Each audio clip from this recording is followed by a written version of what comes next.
Hey, everybody, welcome back to Crazy Money. I am your host, Paulollinger. You know, in my basement, in my home gym, I have this mural painted, and it's a picture of Bruce Lee doing some badass Bruce Lee stuff. And next to it, there's a quote from Bruce Lee that says, "As you think, so shall you become." And it's not just some like motivational rah-rah, workout, get ripped, be huge kind of thing. It's really, to me, a daily reminder to keep myself from allowing all those negative thoughts to seep in. I have a very busy brain, like a lot of you, and sometimes the thoughts that run through there aren't the most positive thoughts in the world. But what Bruce is telling us, and what my guest this week is going to tell you, is that those thoughts are really important, because the degree to which we expect good things from the world is a strong predictor of how good our life is going to be. My guest this week is David Robson. He's an award-winning science writer specializing in the extremes of the human brain, body, and behavior. And he's got a new book out called The Expectation Effect: How Your Mindset Can Change Your World. And not just your world, but the world of those around you, because we affect other people by the way we think. And as we'll discuss, our expectations of other people influence their life as well. In addition to that, we'll talk about the difference between positive expectations and the law of attraction. Yes, this is real science, folks. We talk about how our expectations can improve our health, boost our intelligence, and make the aging process better. We discuss why routine or process can help get us out of our heads before an important event. We discuss why worrying about worrying, meta-worrying, yes, why worrying about worrying might be the most dangerous thing we can do, and most importantly, how we can break ourselves out of those bad habits when we find ourselves slipping into them. Because what? What do we learn so far today? Because our expectations can change our worlds. Ladies and gentlemen, this is David Robson. David Robson, welcome to Crazy Money. Thanks so much for having me on. Yeah, it's my pleasure. David, you're an author of the book called The Expectation Effect: How Your Mindset Can Change Your World. What are your expectations for today's interview, and how might they affect its outcome? My expectations are that you're going to ask some brilliant questions. We're going to have a productive discussion. And it is already manifest. Here we are. Exactly. Yeah. I mean, that is the power of the expectation effect. I mean, even in this kind of situation, actually, the fact that I'm coming into it with this kind of hopeful expectation that it's going to be a good conversation, that will change our interaction. Now, if you came in with a negative attitude, where might that take us instead of the brilliant beginning we've already had? I could just imagine that, I would be focusing on, some negative cues that I might be perceiving, even if they're not there. The studies all showed that actually, if we go into social interactions with kind of negative expectations, we can kind of pick up on, nonverbal cues and misinterpret them. And then that just kind of spirals and escalates, which would change my behavior and then change the way you responded. So, it's kind of an iterative process in that case, but it could be powerful. But luckily, that's not happening. So before we jump too much further on, let's talk about what the expectation effect is. Right. So, I mean, that's one example of an expectation effect, but actually it's a much broader phenomenon. And I just define it as being this phenomenon where our beliefs create these self-fulfilling prophecies, and it can happen through three main mechanisms, which is changes to our perception, changes to our behavior, and then a final one, changes to our physiology. And actually, all three of those are equally important and also interacting. So a change to your behavior can change your physiology, but vice versa. If you have a different hormonal balance, that's going to affect the way that you respond to different situations. All right. Can you distinguish between the expectation effect and the law of attraction? I just want to be clear about what we're talking here. Right, yeah. So, I mean, in my opinion, they're very different, although they might seem to have the same kind of basis or outcome. But I mean, I don't want to trash kind of books on manifesting, but in my opinion, the law of attraction is, basically pseudoscience. It's kind of drawing on these, principles of quantum mechanics and then misapplying them in ways that, to me, don't make a, logical, sound, robust argument. But but the idea there is that if you kind of project positive energy into the world, I think then positive things come your way. The expectation effect is much more kind of grounded in, everyday kind of physiology, psychology. So it's really looking only at mechanisms that we really understand and that have been studied extensively in science. I'm not claiming that we can, that the expectations can create miracles, that it can instantly make you rich, unlike some of the books on manifesting. But what I'm really trying to say is that actually, nevertheless, you don't have to have miracles for it to be really profound in changing your health, your happiness, your productivity, these things that really matter to our lives. And actually, a lot of the time we're kind of trying to change our lifestyles, changing our diet, trying to do workouts, trying to deal with stress. And those practical measures that we're taking are really important. But actually, when we change our expectations around what we're doing, then that can actually boost the benefits that we're getting from all of that positive behavior. So I like to see the expectation effect as almost like taking the brakes off of your progress that you might have been putting on your progress with negative expectations. Just, taking those brakes off and kind of making sure that you get the full advantage of all of the good things that you're doing in your life. You cited a study where workers in a hospital actually derived physical fitness benefits from doing the manual labor that they do on an everyday basis just by recognizing that what they do burns calories. And I'm paraphrasing, so please put it more accurately. But is that, do I have the broad strokes correct in that assumption? Exactly. I mean, that's, one of my favorite examples of an expectation effect was that these they were hotel cleaners, at 7 universities. It was a study at Harvard University, and what the researchers did was they went into 3 of these hotels and they just educated the cleaners about the physical demands of their work, because actually, vacuuming, cleaning bed, changing bedding, moving furniture, cleaning like the bathroom, all of that does actually burn a lot of calories. And over the week, they're really getting the recommended amount of physical activity. Like, that's just, based on kind of actual measurements of the exercise that they're doing while they're working. And there's no deception there at all. So the researchers gave the hotel cleaners this, presentation. They left some leaflets. They put up posters, just to remind them of these facts. And then a month later, they went back and recorded all kinds of measures of their fitness. Things like their blood pressure, their body mass index, a measure of obesity. And what they found was that actually, on those 2 measures, actually, the cleaners saw some substantial improvements. So they kind of moved with their blood pressure from being on the threshold of hypertension to below that threshold. They had like healthy blood pressure. They lost a little bit of weight, a couple of pounds. Now, it's possible that this could have been through a change to their behavior. And frankly, I think that would be powerful enough, because actually it's really difficult to encourage people to do more exercise. So if this positive information was actually causing them to kind of do more exercise in their life, well, that would be a useful result. But they really questioned them carefully about that possibility, and it didn't seem to be that they had changed their lifestyles in any other way. So it seems that this was more direct physiological response of their expectations, akin to the placebo effect that's so famous in medicine. It seems that they were actually just, through changing their outlook and helping them to reappraise their exercise, that in itself was doing things like lowering their blood pressure and helping them to be healthier. But and that was the first time I'm like, wait a minute, come on now. Isn't weight loss just calories in versus calories burned? Isn't that were they actually burning more calories because they were putting more effort into their work, or what? Like, how do you justify that?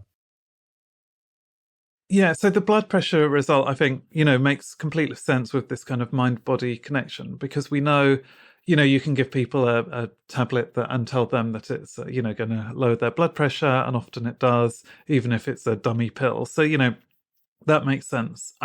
With the weight loss, I think the researchers are still trying to explore the mechanism there, but we do know that our perceptions about, the foods we eat and the exercise we do can actually change things like the speed of our metabolism. So there's another study that had shown that, if you're eating exactly the same kind of food, but if you believe it's high calories or low calories, that actually changes the levels of the hormone ghrelin, which affects hunger, but also affects metabolism. So, it's perfectly possible there is some other mechanism there. We also know, things like stress. If you're feeling really stressed, actually, that can throw your metabolism. So it's possible that actually this small change in weight was just because if they were feeling more positive about their work, they were feeling less stressed potentially, and that could then change their metabolism. There's a lot of very interesting information about the relationship between anxiety and stress and food and all that. And I want to come back to it later in the conversation. Let's talk about the placebo effect because there's a few basic tenets that support all of this, right? And the first one is the placebo effect. So is it the caffeine in my morning coffee, or is it the expectation of the caffeine in my morning coffee that wakes me up every day? So, caffeine, I think, definitely does have a physiological effect and a psychological effect. But I do think the expectation plays a really important role. And we know this because scientists gave people, just pure water, like just pure H2O, but they told them that it had caffeine in it and that it was an energy drink. And that did indeed seem to change their alertness, how awake they felt. I think it even did, change their blood pressure to it, kind of raise their blood pressure, kind of getting them pumped up, that was purely through expectation. We also know, in the context of the gym, caffeine is sometimes used as a supplement, to help you kind of have that burst of energy. But actually, when people were taking decaf coffee, but they were told that it was caffeinated, they had exactly the same boost in their strength. So, expectations, even in that context, can be really powerful. Can you give me some other examples that you cite in the book about the placebo effect and how counterintuitively powerful it is, to the point where people will actually believe they're on narcotics if they're told they are? Yeah, exactly. I mean, so there's lots of studies showing that actually when we take these placebos, that often it can trigger the kind of desired physiological reaction. And that's especially true if you've already had previous experience with the drug. So someone on a Parkinson's drug who has been taking a pill to kind of increase their dopamine, if they then take a placebo pill believing that it's this drug, that actually triggers the release of the dopamine. And the same thing happens with painkillers. You give someone a placebo painkiller and you tell them it's an opioid painkiller, then the brain starts to produce its own endogenous They're like, opioids. yeah, here comes the goodies. Exactly. Candy's coming. Yeah. And, I find that kind of counterintuitive, but I think what's happening there is, the expectation of having that rushing through the body can itself then it's kind of preempting that and almost helping it along, it's kind of the most efficient way of responding to the chemical changes that are going to happen in the body if it's kind of easing the way for those drugs to take an effect. So that can be really powerful. It seems from some studies that, placebo effects can account for maybe 50% of the pain relief that you get from morphine in the hospital. And we know that because you can compare people who are receiving morphine through an intravenous drip compared to those who are being delivered the drug by their doctor, who's kind of telling them, you're going to receive pain relief. And in, these studies, it seemed that they needed about half the dose when the doctor was there reassuring them to receive the same level of pain relief. So it's very powerful, even when we're having normal kind of standard treatments in hospitals. Do you see the placebo effect degrading over time? I mean, it seems like you can fool me once, but can you fool me, consistently with the placebo? It's not about me.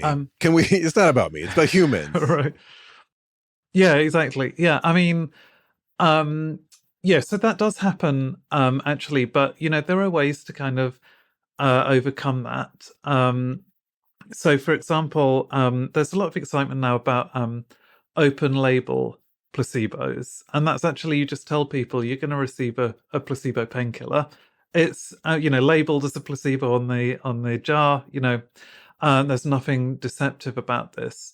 But what they do is they still give the presentation, about the expectation effect of these patients. So they're telling them, well, you're receiving an, inert pill, but you're still going to maybe release these opioids. You're still going to feel great. And in previous studies, that had been shown to actually bring about some pain relief. But you can maximize that by using a process called conditioning. So what you might do is give the placebo pill along with the real drug and maybe associate it with like a certain strong smell, like the smell of cardamom, I think it was in the study. So, you do that so the brain forms this strong association between the new placebo pill and the cardamom.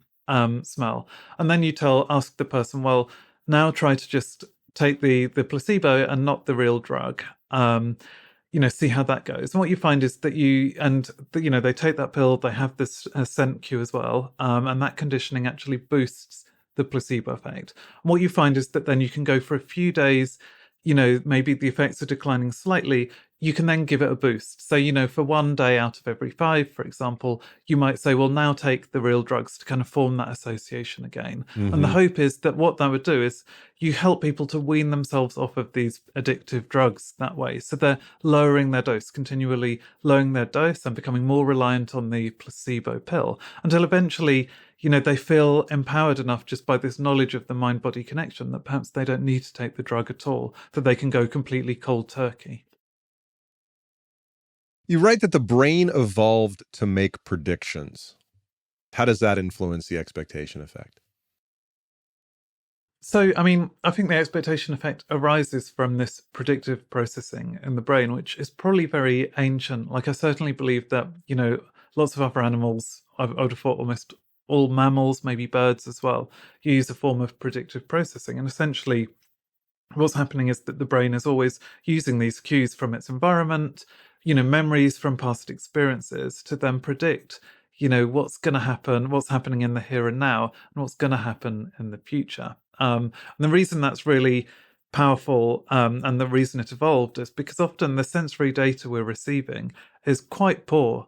So actually, we use these kind of simulations the brain is building to shape the way we process that data, to fill in those kinds of gaps that we might not be receiving because, it's a foggy day and you can't make out all of the landmarks in the scenery. It's really using all of these predictions to actually to shape the perception. So that's, useful for any kind of creature actually that's trying to navigate the world. And then from those simulations, it can also help to prepare the body for, the challenges that it's going to face. So that's when it will start to have the physiological effects on the body, changing hormones, changing blood pressure, changing the actions of the heart itself. So that was crucial for survival.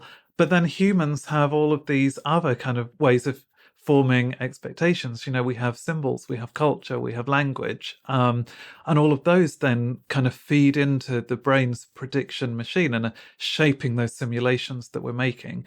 And that's why something like a dummy pill can actually be powerful, because it's got all these associations, with previous drugs we've taken, with the sense of being cared for, with the kind of ritual of being in a hospital. All of those, are kind of wrapped up in this small kind of pill that's very symbolic to us, and then that's shaping the kind of brain's predictions, and ultimately then how it chooses to respond to the kind of illness that we're facing or the stressful situation that we're facing. So, but you make the argument that the expectation effect can even change our intelligence. I can see how if I'm anticipating something, I'm going to go on a trip, I'm going to have dinner with my wife, there's a bottle of wine that we're going to open, I can see how it's going to change my physiology. How does it change my intelligence? The wine will change my intelligence also very rapidly. But how does the expectation effect change my intelligence? Right. So there was, a good study that had looked at kind of cognitive training. There were all those apps. Maybe they're less popular now, but I think in the 2000s, they promised to kind of make you smarter by doing these little games. And there were some good studies that seemed to show that could actually, bring about IQ gains. But what these researchers realized was that actually, when they were recruiting these participants, they often used these adverts that were like, boost your intelligence, come to our lab, try these tests. And then that was creating the expectation that they were going to become smarter by doing this training. So the researchers actually just tried to test that hypothesis by, just simply by with one kind of neutral advert recruiting some participants and some kind of setting up that expectation. And what they found was that in that case, the cognitive training was far more powerful. It actually raised their IQ by about 5 points, I believe, when they had that kind of raised expectations. So that's where this kind of assumption that expectation effects can change your intelligence comes from. It comes from all of that research. But actually, there's lots of, very plausible psychological mechanisms by which that could happen. One is just that if you you think you're kind of going to be smarter, maybe you're going to be more engaged with the tests, you're going to kind of try a bit harder. Another is that you might typically feel quite anxious when you face those kinds of difficult non-verbal problems, because you assume that you just can't manage to do them, and that anxiety actually takes up quite a lot of mental energy. Neuroscientists often talk about a kind of having a mental workspace where you're kind of, where you're kind of organizing your thoughts. And, if that anxiety, that kind of rumination is taking up some of your kind of thoughts, then you're going to have fewer resources to actually be able to devote to the problem. If you have the expectation that because of this training, you're going to be smarter, you're going to reduce that kind of that anxiety, that rumination. You're going to clear your workspace, so you're more devoting more resources to the task. So those are just two ways in which it might affect intelligence. But actually, there's a bunch of research showing that this does happen in lots of different situations. So not just with cognitive training, but in intelligence. If a teacher can make a child believe that they are kind of capable of doing the tasks in the lesson, well, that can actually make the child be more capable. So it can be really powerful in education and in the workplace. Well, that brings up the topic of our expectations of others. So there's certain expectations we have of ourselves, but how do our expectations of others turn into self-fulfilling prophecies? Right. I mean, so you might just think it would be like straight kind of verbal cues, and I'm sure they are important. You might just like tell someone you think they're dumb, and then they would go off and they do it all the time. Right, exactly. Or you might be like super encouraging to a kid, and be like, "Oh, you're a genius. You're going to ace this." I'm sure sometimes that works, but actually, what seems to be more powerful is the kind of non-verbal cues that we're giving to the kids, and I think often they can contradict what we're saying. So you might tell another person that you have every faith in their abilities, but you might be almost like grimacing as you say that, and that grimace kind of tells the child or the employee all they need to know about what you really think of them.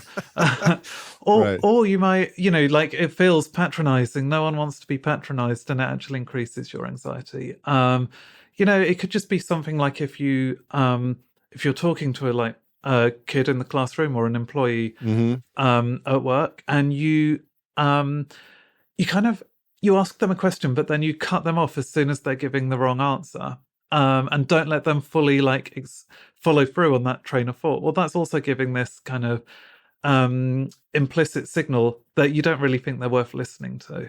And then that person is going to go away, and they're just going to think, well, maybe it's not even worth me kind of trying in the future, because it's very clear that they don't think I'm going to be good enough, and that reduces their kind of self-efficacy, their sense that they can actually get on with the task, and that's going to reduce their perseverance. It's going to increase their anxiety, which can cloud their thinking. It's doing all these things that is ultimately then going to shape their performance, so it becomes this self-fulfilling prophecy.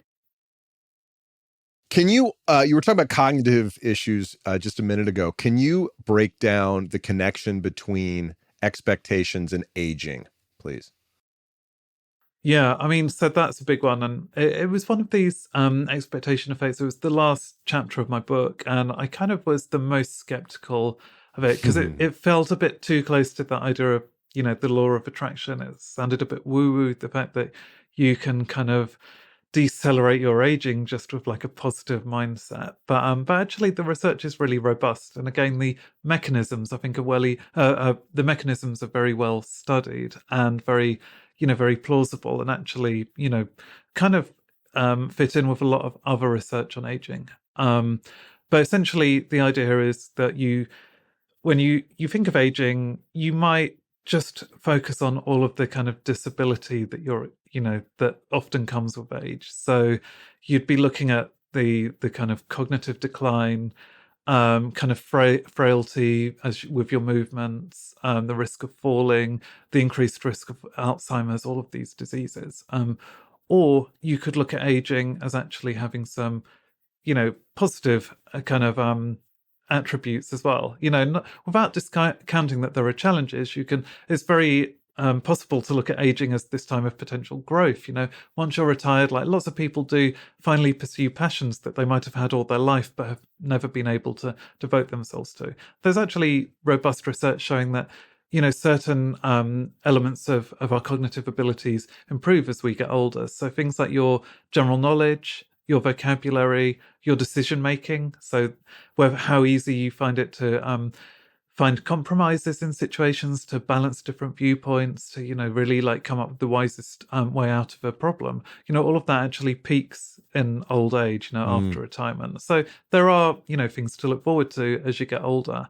And what the research shows is that if you focus on all of that, that can actually increase your lifespan, it seems. By one longitudinal study that questioned people, in midlife and then followed their health for the next few decades, found that people who had a more positive view of aging lived for 7.5 years longer than people who had a negative view. Now, it's, we can only trust the longitudinal studies so far, but actually then when the scientists looked at because it's only a correlation, but when the scientists looked at the kind of mechanisms, like it all fell into place. And one is behavior. You're optimistic about aging, you're more likely to look after your health, you're more likely to be active. That's really important for your health. But also it's kind of, there's this direct physiological route too. And that basically the logic there is that if you feel really vulnerable, say as you reach 60, you start to think, well, like, I'm gonna be experiencing kind of increased risk of like falls and disability, and when I go to the shops, I'm gonna kind of lose my way, I'm gonna forget where I am, I'm gonna forget people's names. All of that kind of raises your stress. And stress isn't necessarily damaging, as I explain in like another part of the book, but actually day by day, if you're just constantly feeling stressed and like you can't cope with the challenges that life's facing you, that chronic stress does have an influence on your health. It can do things like raise levels of inflammation in the body. And the studies show exactly that. When people have this negative view of aging, their cortisol, the stress hormone, levels of that rise. So does the inflammation. That causes bodily wear and tear. And then that is predisposing you to all kinds of illnesses, including cardiovascular disease and Alzheimer's disease. So, I feel like they've really joined the dots there. And actually, that's a very plausible way that your beliefs, incrementally, but over months and then years, can have a real impact on your longevity. Yeah.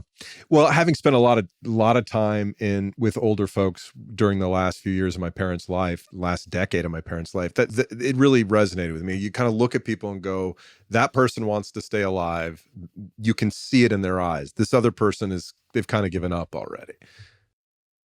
Yeah, I mean, I think that's been my experience too. And actually looking at like relatives, I think sometimes it can really hit people all of a sudden. And that's what the research shows, is that you might carry negative attitudes about old people, throughout your life, even from childhood, but you might not apply them to yourself personally until you reach this kind of milestone age. It could be, a day that you retire, or it could be a big birthday like your 60th or your 70th. And then suddenly you start to think of yourself as being an old person. And if all your life you've been assuming that like old age, comes with all of these disadvantages, suddenly that's when like you start to get really stressed about, the challenges that you're facing. And then it's from that point onwards that really like you're going to start seeing the kind of slow but perpetual decline that's coming not from the inevitability of aging as much as from just your beliefs that it's going to happen. Okay, so I got to make a confession. For the first half of your book, as you're citing lots and lots of anecdotes and evidence and all this kind of stuff, at a certain point I found myself thinking, okay, so what? So what do I do with this? You've made the case, you've convinced me. And when you started talking about anxiety and stress, sort of like meta thinking, I was like, oh, this is the point of the book. Tell me a little bit about that. Yeah, I'm glad you thought that, because it's actually, the stuff on stress mindsets that's really changed, my life, kind of just day to day coping with kind of work pressure. But essentially there's, in our culture, I think we've more and more over the last 100 years developed this kind of idea that stress is inherently dangerous, and that even small amounts of stress going to hurt you, and that and that there's no other way of looking at it. And what this research shows is that, well, actually there is another way of looking at certain kinds of stress, and that you can reframe that, and that reframing the effects of stress can actually be really powerful in then changing its outcomes. So for example, if I'm giving a talk, I'm going to feel anxious, like speaking to hundreds or thousands of people. Like I feel like that's a very natural way for a human to respond. Like in evolution, if you're faced with like a huge crowd, it could be quite dangerous. Sure. They're going to eat me. Exactly.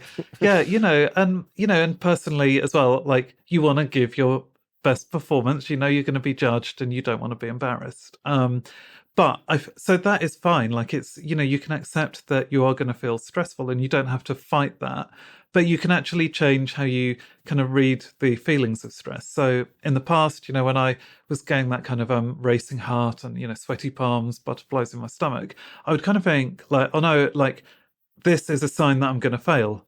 Because that's what I'd been told all my life, basically, was that stress was bad. It led you to fail. You should be kind of calm and relaxed. But actually, like scientifically, that doesn't really make sense, because we know that the stress response evolved really to help us meet challenges. And so things like the racing heart, well, that's pumping a lot of oxygenated blood to the brain, which is helping you to kind of think more clearly. Cortisol, that hormone, when it kind of peaks acutely, not kind of if it's a high kind of in the long term, but if it's kind of in the moment when you have a peak of cortisol, well, that's also keeping you kind of alert and energized. It means you're kind of really focusing on what the people in front of you are doing, rather than being a bit drowsy, not reading the room. And what the research shows is that actually just explaining these potential benefits of feeling a little bit anxious, well, that actually then changes the effects of the anxiety. So if you think that the anxiety can be energizing, it actually becomes energizing. It actually improves people's performance, not just in public speaking, but on difficult exams, even on the sports field. If you know that stress has benefits, well, then it brings these benefits. That in itself is like super profound, I think. But I think what's even more important is that it's then changing your physiology. So when you realize that stress can be beneficial, what you also see is a peak in not just cortisol, but these other kind of beneficial hormones, anabolic hormones that, help to kind of maintain and build cells and tissue in your body. And so that's, it's this balance of cortisol and the anabolic hormones that are kind of at just the right level to kind of help you to reach peak performance and to reduce some of the negative effects that cortisol on its own could cause to the body. Even more importantly, you kind of, just like you find it easier to relax afterwards, so your cardiovascular system just returns to normal much more quickly. So you're not feeling kind of wired, hours after the event. You're kind of allowing the body to get back to kind of resting, digesting, you sleep better. And it's all of that together then that means that, even if you are facing kind of daily stressors, that it means the effects of the stress don't accumulate and they don't build up into that dangerous chronic long-term stress, but that actually you can go, years under pressure without really seeing any kind of actual damage to your body caused by this regular stress. That is actually, you're just processing it in a much more healthy way. Okay, so at the flip side of that, maybe this is me projecting my Catholic youth, guilt-ridden Catholic youth, is that if you judge yourself for being depressed, or if you worry about how much you worry, you're yeah, I mean, I wouldn't. So to put it simply, right. I think that's a really big issue, actually, and that's why this can be so powerful. Is because it's like you can, like you said, it's almost like a meta kind of mindset. So you can feel anxious, and that could be beneficial. It could be negative. It depends on the kind of meta mindset. Whether you're if you can frame it or step outside yourself through meditation or however, and you see it and you go, I'm anxious, but that's okay. Because, but if you look at it and go, I'm worried about being worried and I'm a bad person because I'm worried, or I'm a weak person because I'm depressed, that is not helpful. Judging yourself is not helpful. That's exactly it. Like what's damaging is more like the worry about being worried. And, Mm-hmm. the shame that you might feel because you don't feel that you're kind of living up to this kind of idea of the kind of confident person that you want to be. It's Mm. that kind of worry that's more damaging than just feeling a little bit of anxiety. And like you said, with, this actually applies to all kinds of negative emotions. The research is really clear on this, that it's okay to feel kind of periodic, feelings of disappointment, frustration, anger, sadness. But it's when you start to feel ashamed of those feelings and start to try to kind of push them down because you feel that they're not reflecting well on you, that's when like you're increasing the risk of like serious mental illness like depression, anxiety, and even like physical health problems as well. So we do need to be more accepting of our negative feelings, and to recognize that sometimes they're there for a reason. Anxiety is there because it can help us to be energized sometimes and to respond to the problem. Sadness, you know, in the short term can help to teach us an important lesson and can actually help to us to change the path of our life for the better. And just recognizing that there's this kind of meaning in what you're feeling, that seems to be more protective than just trying to suppress the bad feelings and only kind of look for the good feelings. Shove it down. Shove it down. Right, That's exactly. what we do it. That's the worst thing we can do, but it's what we've been taught to do, I think. Anesthetize yourself and deny that it exists. Yeah, no, that has been, I think that, has been the kind of message of a lot of the positive thinking literature, actually, is, there were books, huge bestsellers from the 70s, one called like Your Erroneous Zones, and it kind of listed all of these negative feelings. That's a good book title, actually. I like that book title. Yeah, no, I feel like it's been wasted because, the book is kind of promoting this idea that you just have to kind of stamp down on the bad feelings and be positive. But, that's not what the expectation effect is about at all. It's not about kind of being dishonest about how you're feeling, but it's more about kind of looking for maybe the meaning behind those feelings and recognizing that they don't have to have the negative consequences that you think, that you can be sad, but actually sometimes that will help to put you on a better path in life later on. If I recognize my thinking as being not positive, maybe even destructive, are there techniques I can use to turn that around? Yeah, I mean, there's, lots of good techniques. And I think like, simply actually kind of cultivating that awareness, I think, is the first step. Because actually with all of the expectation effects, I think with aging, with stress, with even when you're feeling ill, like we have this tendency to kind of catastrophize and to go down this kind of spiral of negative thinking. So, it starts out with the kind of immediate concern, but then you start to kind of exaggerate the potential consequences of that. So, with stress, it was the idea that it's not just that I'm feeling uncomfortable with my stress, it's then that I'm going to fail. And then it's like, well, if I fail, I'm going to lose my job or I'm going to be humiliated or, it's like going down that line of thinking. And so just learning to kind of spot when you're doing that and to just ask yourself, like, is that really objectively, true and likely? Like it might be a possibility, but is it the most likely outcome? Or is there another positive way of looking at it? Could you see, in this case, could you see that anxiety as being energizing?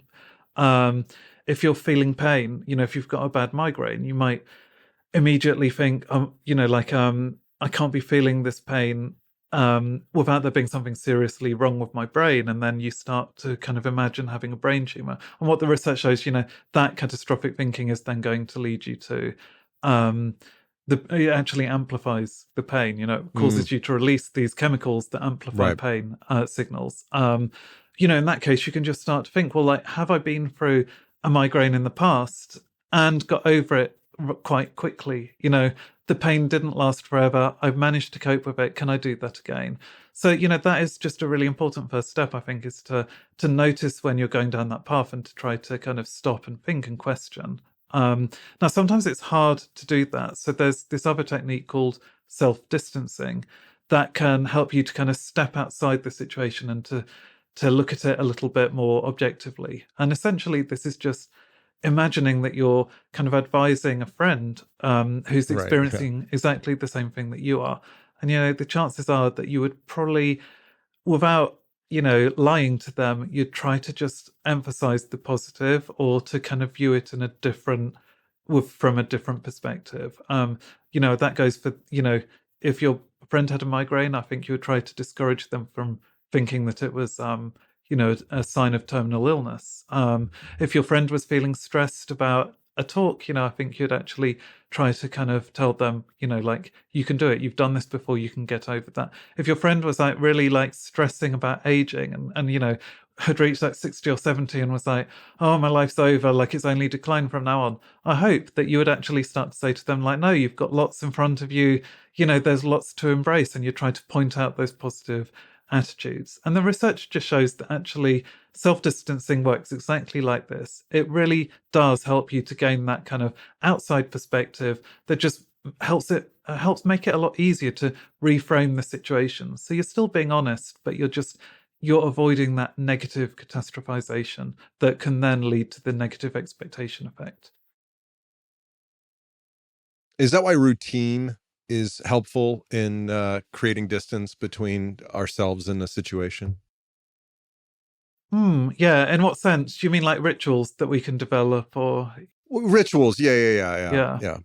Like a batter before he steps to the plate, he taps his cleats twice or whatever, and then he steps up. Golfers do it. All kinds of athletes do it. Yeah, I mean, so many people do. Serena Williams listens to the same song before each match, or she did before she retired. I think that's another way of like actually just helping to feel that you're in control of the situation. It's like acknowledging there's lots of uncertainty out there, but this is what I can do to get myself into the best possible mindset to succeed. And it works. Like the research shows that actually having these rituals, there's nothing magic about them, but psychologically they're very effective at just putting you in this state of mind where you feel reassured that you've done the preparation that you need to. You feel that you have the resources that you will need to get through the challenge. And as a result of that, you do find it easier to get through the challenge. So if I've got a big putt on the golf course, David, and it's, a big putt, like 3 feet, and it's for some huge prize, like $12 or $13, what should I do in that moment to make sure I don't let my head get in my way? I mean, I think all of these routines are useful if you've practiced them, many times before, so that they start to feel like they have this kind of personal meaning to you. But it could be anything. Like it could be just having a lucky club that you always use and like really thinking about that. Maybe it was associated with someone you admired, or someone who taught you how to play. It could just be before the game, like doing a set of routine stretches that are kind of helping you to warm up and that, leaves you feeling empowered. It could just be remembering like, a fragment of your favorite song, like something that just like, leaves you feeling like you've got it, you've got the situation under control. All of these things can be useful. And I think what's great is that we can create our own personal routines and rituals. We don't need them to be like age-old superstitions, that actually we can just find stuff that makes us feel good, feel confident. And the more you practice that, kind of the more useful it's going to be. It's like, again, it's like I was talking about those pills, all of the symbolism that we can kind of imbue in a placebo pill. Well, it's the same with these rituals. We can come to have that as a kind of shorthand for the positive mindset that we need to get into when we're really under pressure. I was playing a match with a partner, and we were playing against 2 other guys. And my partner, as I was lining up this putt, and he could tell I was totally in my head. He goes, "Hit it firmly, and I love you." And so in that moment, he just took me right out of my head and just made me laugh, and I made the putt. And I was like, "That's brilliant! That was brilliant." Yeah, that's it. I mean, I think other people can be really important for helping us to get into these positive mindsets too. There's, research showing that actually expectation effects can be contagious. So if you have someone in a sports team, for example, or, in your team at work who has this kind of positive attitude to stress, and they feel it for themselves, that actually, when they're kind of feeling anxious, they see that as a sign of like energy kind of rising. That actually, they communicate that to the people around them, whether, through nonverbal cues or just by kind of pumping those people up. And actually, it spreads. And so the whole team does better, even if just one person has been educated about that particular expectation effect. So I think that's, really useful for us. Like, it's not just that we can bring out the best in ourselves by applying this science, but actually it can help us to bring out the best in other people too. Is that the main takeaway from the book? Is if you had a 1 minute takeaway, what would you want people to take away from your writing and your research?